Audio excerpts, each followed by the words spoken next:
এরপরে প্রশ্ন হলো অজু ছাড়া কোনো দোয়া পড়া যাবে কিনা। উত্তর হলো দোয়া, যে কোনো দোয়া পাঠের জন্য অজু কখনো শর্ত নয়। কারণ দোয়াটা এত জরুরি একটা কাজ, সব সময় দোয়া করা লাগতে পারে। এই জন্য আল্লাহ রাব্বুল আলামিন দোয়ার জন্য অজু শর্ত রাখেন নাই।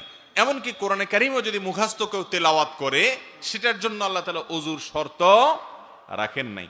তবে কোরআন স্পর্শ করার জন্য অজু লাগবে।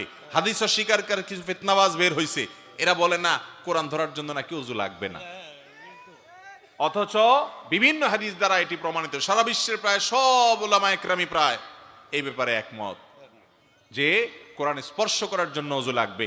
এই বিষয়ে দ্বিমত খুব বেশি একটা উল্লেখ করার মতো নাই। তবে কোরআন তেলাওয়াত মুখস্থ করতে পারেন অজু ছাড়া। আর যে কোনো দোয়া এটা করার জন্য অজু তো লাগবে না, এমনকি গোসল ফরজ হলেও দোয়া করা যাবে আল্লাহর কাছে, জিকির করা যাবে আল্লাহর কাছে। তবে কোরআন তেলাওয়াত করা গোসল ফরজ হলে ওই অবস্থা যাবে না। কথা কি বুঝাতে পারছি? অতএব আল্লাহর কাছে যে কোনো দোয়া করবেন, জিকির করবেন, এটার জন্য ওযু জরুরি না, দুরূদ পড়ার জন্য ওযু জরুরি না। নামাজের শুরু